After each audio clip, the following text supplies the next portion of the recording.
Yep. Hi, Peanut and Macy. I'm in Penticton, which is in the Okanagan out in BC, and today I wanted to read you The Adventures of Thomas the Cat.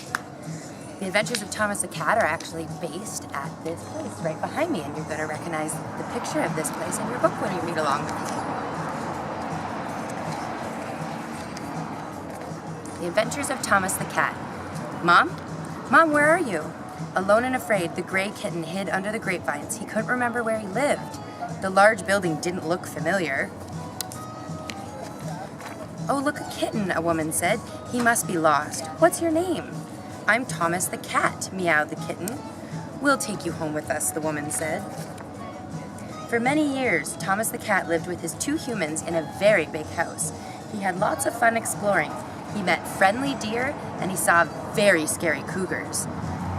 Then they moved to a pretty big house on a lake. Next door lived two kittens and a little dog. The kittens were named Baby and Eddie.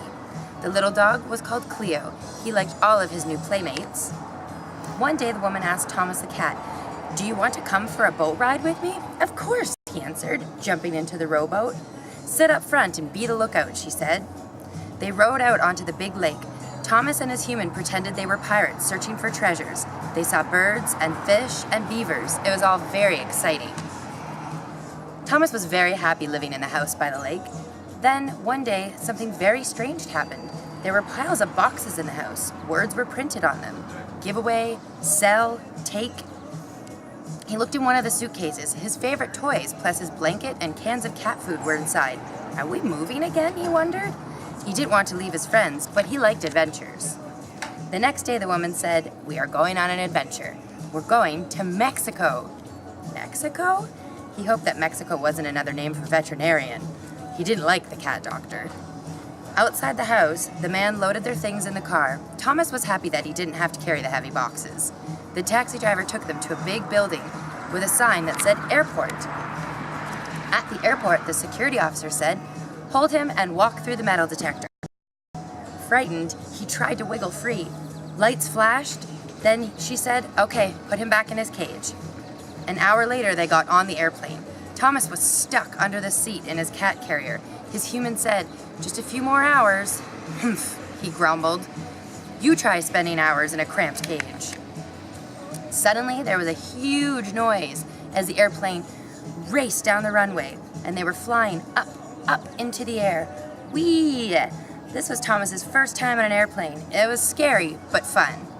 Just when he thought the flight would never end, the airplane started going down, down, down.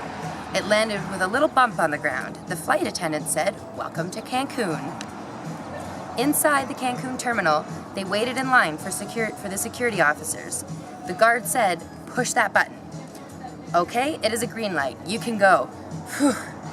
Thomas thought the man looked like the cat doctor. He didn't like the cat doctor. Outside the terminal, he was put inside a big van. The scenery zipped past quickly. He saw strange trees, bright flowers, colorful buildings, and he could smell the ocean. Wow, how exciting! Next was a boat ride on a big, fast blue and yellow boat. They traveled for 15 minutes to a small island called Isla Mujeres, the Island of Women. Thomas thought that was a silly name. He was a cat, and he was moving there. It should be named the Island of Cats. By the time the boat landed at Isla Mujeres, the sun had gone to bed. It had been a very long day of traveling in cars, planes, boats, and now a red taxi. The taxi driver zoomed along the dark roads at a fast speed. Thomas was tired and hungry. Finally, the taxi stopped at a pretty white house. "We're here," said the man. Their belongings were piled on the sidewalk as the woman opened the door to the house. "Come on, Thomas, let's go inside." The woman carried Thomas up the winding staircase to the bedroom. "I am so tired," he meowed quietly.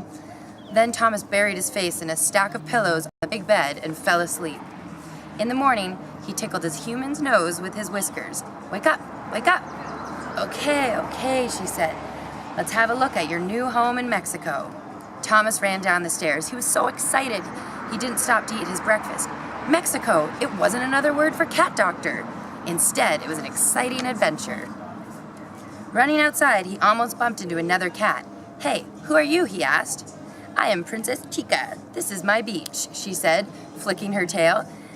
Hi, Chica. I'm Thomas. Let's be friends. Do you want some breakfast? Said Thomas. I'll tell you about my adventures in Canada. You can tell me all about Mexico. Well, she meowed, I am a little hungry. What's to eat? Between bites of food, Chica told Thomas about the other animals living on the beach. There are 2 dogs, she said. Odd is the boy dog. He has 1 blue eye and 1 brown eye. Missy is the girl dog.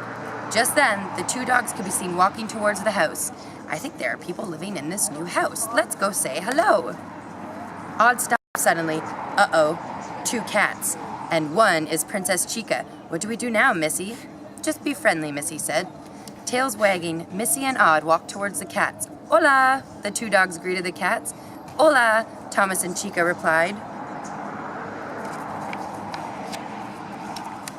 Thomas the cat, Princess Chica, and the 2 humans joined the dogs on the beach. Patting the animals, the humans knew that they were going to be good friends and have lots of adventures together. Miss you guys, and maybe next time we'll be seeing each other in Mexico.